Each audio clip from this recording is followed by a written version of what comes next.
Park Oh-ho and 6 other appellants arrived in Australia from South Korea unlawfully in 1985 and 1986. They claim to have been the innocent victims of an immigration scam operated by a Mr. Choi. Whether they were innocent or not is ultimately irrelevant.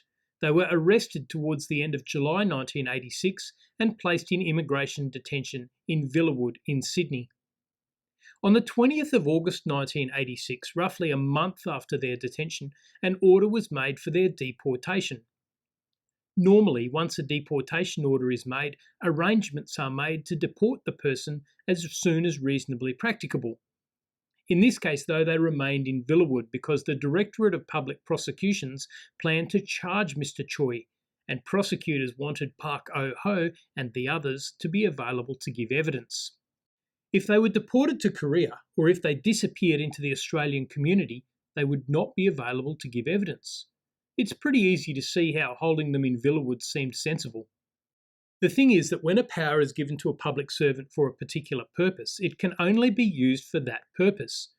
The detention power after a deportation order has been issued is only for the purpose of holding a person until they can be deported. Holding them as potential witnesses was an improper purpose.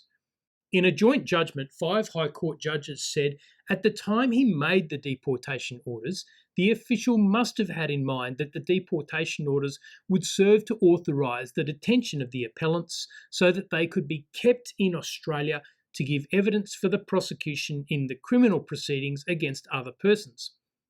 In other words, none of the deportation orders had been made by the official for the legitimate purpose of giving effect to a decision that a prohibited non-citizen should be deported as soon as the appropriate arrangements for that deportation could be made.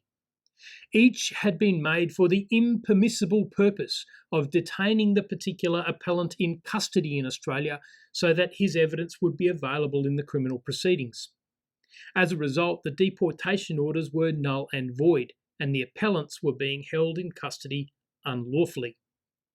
From this case, we learn that where a power is given to an official for a particular purpose, it may only be used for that purpose.